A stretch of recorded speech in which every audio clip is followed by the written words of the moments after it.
देखिए, बड़ी बात यह है कि कोर्ट जब ऑर्डर लिखाना शुरू किया, उसी बीच में अभिषेक मनु सिंघवी जो पवन खेड़ा के वकील हैं, उन्होंने कहा कि पवन खेड़ा यानी उनका क्लाइंट इस मामले में अनकंडीशनल बिना शर्त माफ़ी मांगने को तैयार हैं, वो माफ़ी मांग सकते हैं।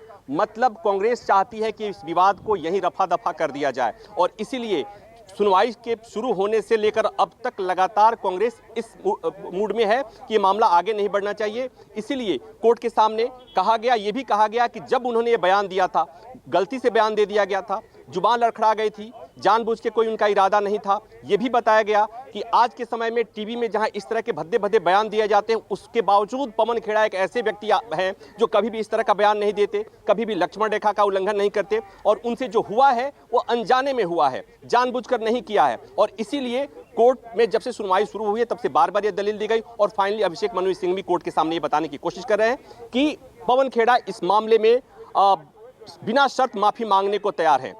जो अधिकतम इसमें, जैसा मैंने पहले बताया कि कोर्ट के ऑर्डर में क्या आ सकता है, कोर्ट के ऑर्डर में आ सकता है कि अलग अलग मामलों में अलग अलग जगहों पे एफआईआर दर्ज हुआ है, एफआईआर क्लब होगी, एफआईआर एक जगह बनाई जाएगी और एफआईआर क्वैश नहीं होने जा रही है और बहुत होगा तो ये हो सकता है कि सुप्रीम कोर्ट इनको यहां से राहत दे दे कि पुलिस को इस पर पूछताछ करने के लिए गिरफ्तारी की जरूरत नहीं है। और दूसरा ये भी कि इन्हें जो बाकी रियायत चाहिए, जो राहत चाहिए, वो संबंधित दूसरी न्यायालय में जाकर, कंसर्न कोर्ट में जाकर के मांगे। अभी देखते हैं कोर्ट का फैसला क्या आ रहा है।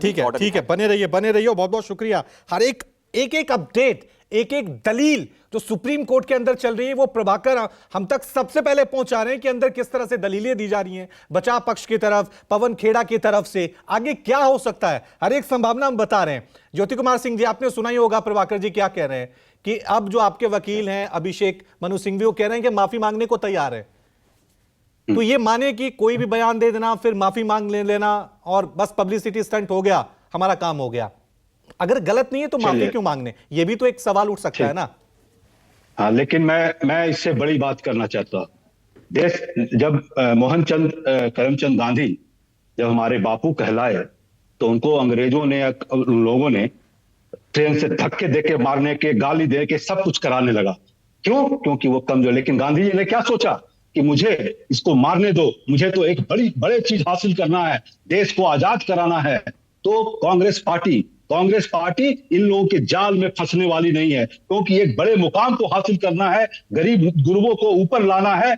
और जो कठिनाई से इन लोगों को फंसा रहे हैं, ईडी सीबीआई के जाल में फंसा रहे हैं गरीब को, और मतलब अपनी ताकत का ही दिखाना चाहते हैं ना कि तुम गरीब हो, कमजोर हो, तो तुमको जो काम करते हैं वो करो। तो आप भारतीय जनता पार्टी के लोग, अगर आप लोग ऐसा कराना चाहते हो, लेकिन हमारा मकसद अलग है। 140 करोड़ लोगों को 42% लोग युवा जो गरीबी से ऊपर, गरीबी बेरोजगार हैं, उनको रोजगार दिलाना है, गरीबों को ऊपर लाना है, जो 6.5 जो महंगाई उसको लाना है। ज्योति कुमार जी, ज्योति कुमार जी, हम फंसने वाले हैं। ज्योति कुमार जी, कोर्ट का मामला है, कोर्ट में कुछ हुआ, लेकिन भारतीय जनता पार्टी जो अपना ताकत दिखा के लोगों को, गरीबों को और ये उस पर जो प्रहार करना चाहती है अपने। ज्योति कुमार जी, मैं ये कह रहा हूं ना कि एक क्रांतिकारी इस तरह के भी होते हैं कि भाई मैंने अगर कुछ गलत नहीं किया है तो मुझे जेल हो जाए, फांसी हो जाए, मैं माफी नहीं मांगूंगा।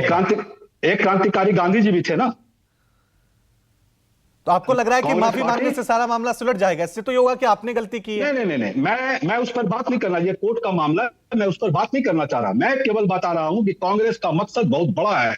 ये छोटे विचार वाले भारतीय जनता पार्टी वाले विचार नहीं है कि तुम्हारे पॉकेट में कम पैसा है तो जो बोलते हैं वही काम करो। वो विचार नहीं है। हम कांग्रेस पार्टी का विचार ये है कि तुम्हारे पास अगर कम पैसा है तो तुम्हें हम ये विचार दें, ये काम बताएं कि तुम्हारे पास 100 रुपया से 1000 रुपया। ठीक है, ये 100 रुपया से 1 रुपया करने वाले लोग। अभी एक बार फिर मैं प्रभाकर की तरफ रुख करना चाहूंगा। प्रभाकर, कोई और अपडेट, क्योंकि पूरे देश की निगाहें इस मामले पे टिकी हुई हैं। इतना सब कुछ जल्दी हो रहा है, जल्दी प्लेन से उतार दिया गया, गिरफ्तारी हुई, कोर्ट में पेश कर दिया गया, मामला सुप्रीम कोर्ट पहुंचा है।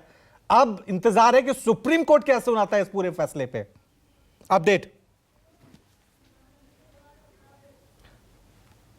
देखिए, अभी रवि अभी का अपडेट ये है अभी की अपडेट ये है, जैसा मैं कह रहा था कि ये मांग की गई है कि असम में भी और उत्तर प्रदेश में भी एफआईआर दर्ज हुए हैं, तो सारे एफआईआर को क्लब कर दिया जाए।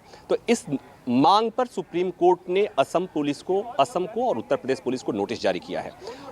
मतलब ये कि क्लबिंग के उस पर नोटिस जारी किया है। दूसरी बात ये कि दिल्ली की निचली अदालत जो द्वारका कोर्ट है, वहां पर ये मांग की जा रही है कि वहां पर सबको ट्रांसफर कर दिया जाए। और अंतरिम जमानत मिल गई है, ये बड़ी खबर। पवन खेड़ा को अंतरिम राहत मिल गई, अंतरिम जमानत। बताता हूं।